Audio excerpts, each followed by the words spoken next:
Hello YouTube. We have the 2014 Chevy Cruize 1.4 4-cylinder.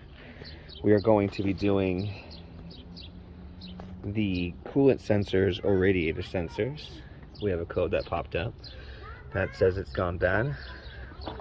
We have one that we're going to replace off first here. It's located right underneath this intake hose.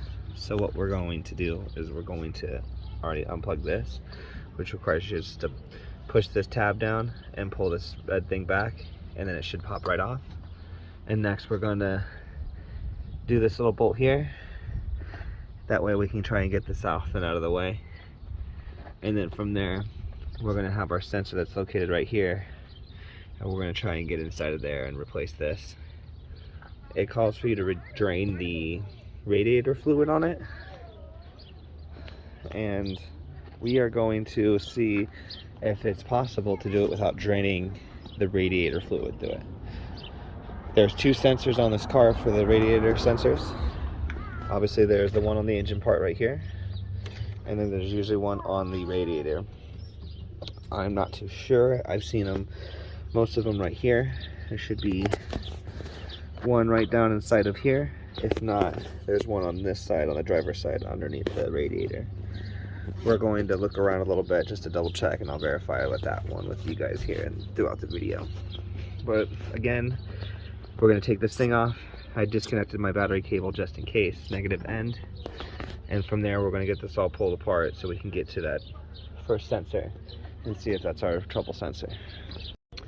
Alright, so we've got this hose disconnected right here. I haven't taken it off that end because I don't feel I need to yet, because I can just pull it up like this. But here's the sensor right there. I went ahead and disconnected its harness, and next we're going to, you should just be able to twist it a little bit and yank it right out, but do it gently, carefully, because the metal end of the sensor has a tendency to break off. So just be gentle while you do it, because otherwise you're going to need some needle nose pliers at an angle to get inside of it to try and separate it from the from its piece, and that's more work than you need to do, and it's just big pain in the asses, you know. Stay away from it. So we're going to go ahead and be careful while we pull it out.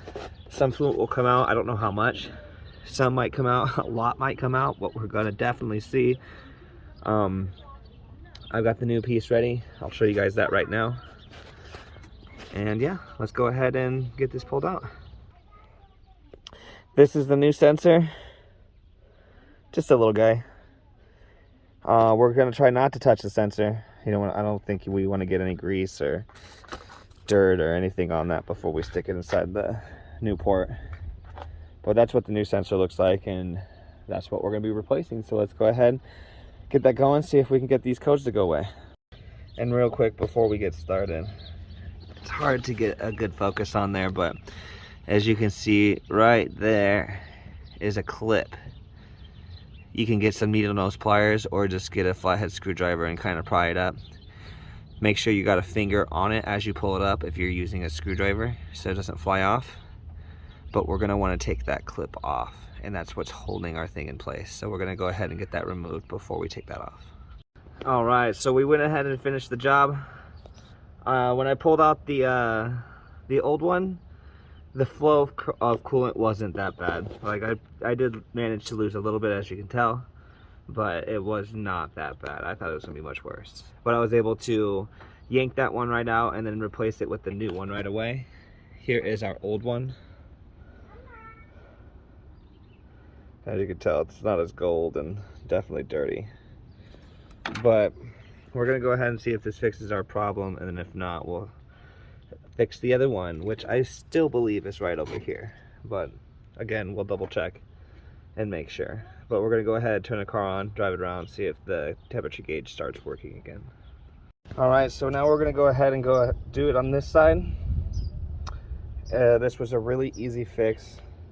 If you're having problems with your sensor not working for the radiator temperature, that's more likely the culprit. If not, it's going to be your thermostat. If your temperature gauge is either overheating or it's reading not like in the middle of the temperature gauge, it's reading more on the cold side, then you have a stuck flow valve. So that you can find in another video that I'm going to be doing.